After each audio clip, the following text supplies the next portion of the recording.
In this video, we're going to follow up on secant and tangent segment links. We had a property that we used to work some problems in the last video. Actually, I meant to include this problem there in that particular video, and I'll go ahead and follow up again with that video. We talked about several things, but this one is going to focus on when you have two secant segments intersecting outside the circle.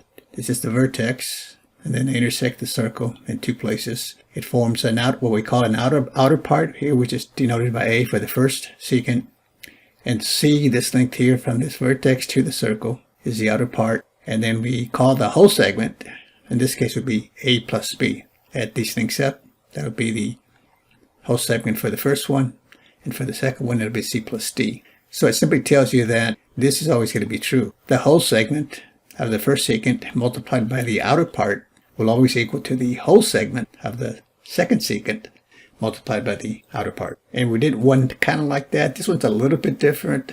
So here's what we have for this problem. It says find AB. So I'm talking about this part right here, this segment of the secant, the first secant, the top secant there, that's inside the circle.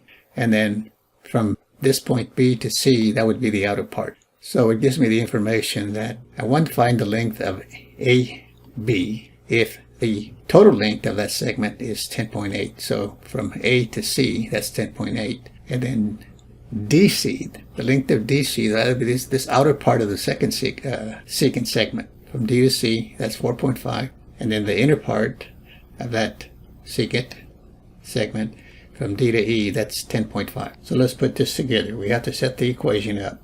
Like I said, this one's a little bit different than the one I did in the last video, but it's still following the same procedure. So we have the first secant will go from A to C, and I'm looking for length AB. That's this part, the inner part right here, inside the circle. I don't know the outer part here, so I really want to find AB. So I'm going to call this inner part, which is what I'm looking for, I'm going to call that X. Okay, so from A to B, that length, I'm going to call it X. So then I need a representation for the outer part in order to use this particular property or formula or theorem, like we could call it a theorem.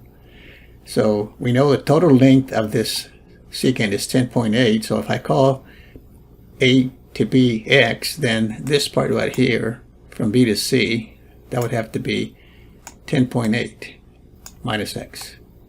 And I know DE to be 10.5. So this is 10.5 from this point to this point here. And then the inner part of that secant segment, DE, so from this is CD here, is 10.5. So DE is 10.5. That's the inner part of that segment. So then all I have to do is set up the equation. So I look at the first secant segment first, and the formula is the whole segment. And the whole segment from A to C, that's given to be 10.8. That's the whole segment.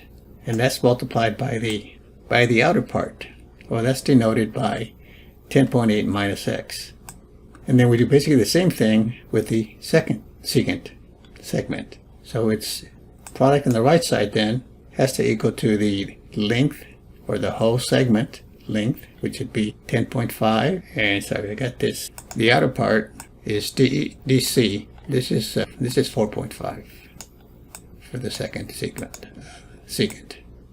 This is 4.5 CD, and then the inner part from D to E, that's 10.5. So the whole segment we just add up 10.5 and 4.5. That's going to give us 15, and then that's times the outer part of that secant segment, which is from C to D, which is 4.5. This is 4.5.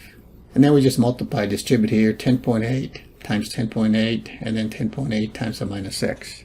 So if I do the multiplication here, this will give me 116.64. 10.8 times 10.8. And that's minus, and then 10.8 times the minus X here will give us a 10.8. Minus 10.8 X. And then on the right side, 15 times 4.5. 15 times 4.5 is 67.5. Then we isolate the variable, so it's going to be minus 10.8x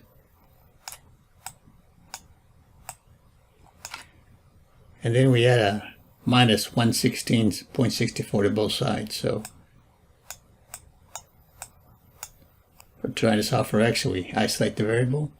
And we do the same thing this side. So over here, this cancels out. I'm left with minus 10.8 x. And then I add 67.5 and a minus 116.4. And that gives me a minus 49.14. And to solve here, we just divide both sides by minus 10. Coefficient of the x to isolate the variable, minus 10.8. And not the x, just the minus 10.8. And then these divide out. And I divide the negatives, cancel out there. So I get x is equal to 4.55. And of course, that's the answer they want, because x is representing AB. So I just go ahead and write this in. Length AB is 4.55. Thanks for watching. We'll see you next time.